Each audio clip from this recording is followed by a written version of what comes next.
শুভ সকাল, good morning, সুপ্রভাত বন্ধুরা। আজকে আবার টিএনএন অরিজিনালে আপনাদের স্বাগত। আজকে ফুড অ্যান্ড নিউট্রিশনের উপরে কথা বলতে গিয়ে সাত সকালে যেটা জানাতে চাইছি সেটা হচ্ছে আমাদের শরীরের ভেতরে, প্রত্যেকের শরীরের ভেতরে, শরীরটা তো প্রাকৃতিক, আর্টিফিশিয়াল নয়। প্রতিটি প্রাণী, প্রতিটি গাছ, প্রতিটি জীব, প্রত্যেকটির শরীরের ভেতরে একটা পাওয়ার থাকে। সেই পাওয়ারটার নাম হচ্ছে সেলফ হিলিং পাওয়ার। শরীর নিজে নিজেকে সুস্থ করতে পারে। ওষুধের কিন্তু কোনো কাজ আমাদের শরীরে নেই। সেলফ হিলিং পাওয়ার যাকে বলে, আমরা যদি শরীরটাকে ঠিকমতো মেনটেন করি, মেনটেন মানে কি, শরীরটাকে প্রাকৃতিকভাবে রাখি, আমাদের শরীরে সমস্ত রোগ চলে যায়। যেমন কালকে আমি ওমেট এর ব্যাপারে বলছিলাম। ওমেট মানে যে 1 meal in a day, মানে দিনে একবার খাওয়ার এবং সতেজ ডিএনএ যুক্ত খাওয়ার কথা বলেছিলাম।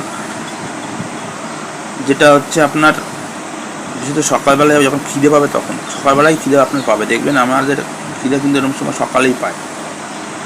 খিদে পেলে আপনার শরীরের পেটের ওপরের দিকটা খালি পেটে দেখবেন একটু ব্যথা ব্যথা করবে, মানে খিদে পাচ্ছে আর কি। গ্যাস এখানে সব কিছু করে আসলেন, পেট খালি করে আসলেন, আর পেটের ওপরটা একটু ব্যথা ব্যথা করছে, মানে এটা কিন্তু খিদে পাওয়ার লক্ষণ। গ্যাস না, কিন্তু খালি পেটে ওখানটা ব্যথা করবে, মনে হচ্ছে কিছু খেতে চাইছে। ওই সময় যদি আপনি ডিএনএ যুক্ত খাবার একবার খান দিনে, আর মানে ডিএনএ যুক্ত খাবার খেলেন, আর মিল আর কি, স্যালাড ফ্যালাড করে খেলেন, শসা বসা দিয়ে খেলেন, তাজা খাবার খেলেন, তাতে কিন্তু আপনার শরীর ভালো হবে। এটা হচ্ছে, এবং দিনে যদি আপনি একবার খাচ্ছেন, 22 ঘন্টা আপনি রেস্ট দিচ্ছেন পেটটাকে, তার জন্য এই 22 ঘন্টা কিন্তু সেলফ জেনারেট হয় সেই আপনার সেলগুলো। BP, cholesterol, diabetes, thyroid, liver problem, সমস্ত প্রবলেম, এমনকি A to Z প্রবলেমের কিন্তু সুরাহা আছে। এই সেল হচ্ছে তার ভেতরে জমে থাকা মেদটাকে যদি বাইরে থেকে খাবার না দেওয়া হয়, যেহেতু গ্লুকোজটা ফ্যাট হয়ে যায়, সেই জন্য বাইরে থেকে যদি তাকে আর কোনো খাবার, এক্সট্রা খাবার না দেওয়া হয়, কার্বোহাইড্রেট যুক্ত খাবার, তাহলে কিন্তু সেল কী করে, শরীরে তো অন্যান্য ভেতরে অর্গানদের তো এনার্জি দরকার হয়। ওই সেলগুলোর ভেতরে যে মেদ থাকে, ওই মেদটাকে জ্বালিয়ে ওরা এনার্জি তৈরি করে, যার ফলে আস্তে আস্তে মেদগুলো কমে যায়, শরীরে এনার্জি চলে আসে, শরীরের স্কিন টোন দিতে শুরু করে, রিজেনারেট হয়, নতুন হয় শরীর, লংজিভিটি হবে আপনার, সহজে ডাক্তারের কাছে খরচা দিতে হবে না।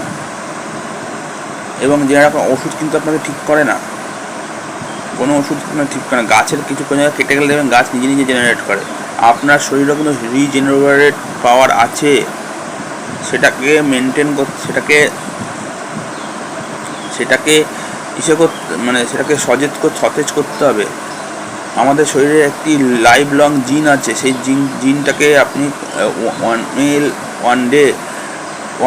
a day আর ফাস্টিং আর এক্সারসাইজের মাধ্যমে আপনারা এই জিনটাকে কিন্তু প্রলং করতে পারেন, যেটা আপনাকে লং লাইফ দেবে এবং হেলদি লাইফ দেবে। হেলদি লাইফ মানে মোটা নয়, সুস্থ জীবন।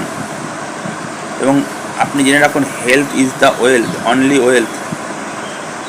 আমরা বিনা পয়সায় যেই সম্পত্তিগুলো পেয়েছি, যেমন প্রকৃতি, শরীর, এই সম্পত্তিগুলোকে কিন্তু আমরা নষ্ট করি আর্টিফিশিয়াল সম্পত্তির জন্য, যেগুলো হচ্ছে পয়সা, ফ্ল্যাট, গাড়ি, বাড়ি, রাস্তাঘাট, কলকারখানা, এগুলো সব আর্টিফিশিয়াল। প্রকৃতির সঙ্গে এদের কোনো মিল নেই। এরা প্রকৃতি বিরোধী। আমরা তো অনেক ডেভেলপমেন্ট করেছি, আর ডেভেলপমেন্টের দরকার নেই দাদা। এবার এআইয়ের ওপর আসুন, ভারী শিল্প অত দরকার হবে না আর। পৃথিবীর জমির মাঠতলার খনিজ আমরা খনি বের করে পৃথিবীটিকে খোকলা করে দিচ্ছি। সেরকম চাষাবাদে বিভিন্ন কেমিক্যাল বানিয়ে মাটিকে আমরা খোকলা করে দিচ্ছি। মাটির তলা থেকে জল বের করে ফ্ল্যাটগুলোতে কি করে জলের অবস্থা, জলের স্তর কোথায় নেমে গেছে।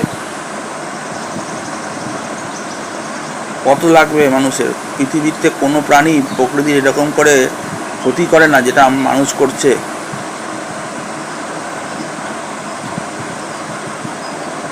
যেমন সব শরীরের রিজেনারেট পাওয়ার আছে, গাছের আছে, সেরকম প্রকৃতিরও কিন্তু আছে। প্রকৃতিকে আমরা কিন্তু প্রকৃতির একটি ব্যাকটেরিয়ার মতো কাজ করছি। প্রকৃতির মধ্যে ক্ষতি করে যাচ্ছি, প্রকৃতিকে ডেঞ্জারাস ক্ষতি করছি, পরজীবী টাইপের হয়ে গেছি। যেমন আমাদের শরীরে কৃমি থাকে, যার ফলে কি হচ্ছে, প্রকৃতি কিন্তু রিজেনারেট করবে, মানুষকে শেষ করে দিয়ে দরকার বলে রিজেনারেট করবে। অতএব দাদা সিধা হয়ে যান। রিজেনারেট পাওয়ার আমাদের সবার মধ্যে আছে, সেটাকে ঠিক করার জন্য আপনারা কম খান। যখন আপনারা কম খাবেন, কম পয়সায় আপনার সংসার চলে যাবে।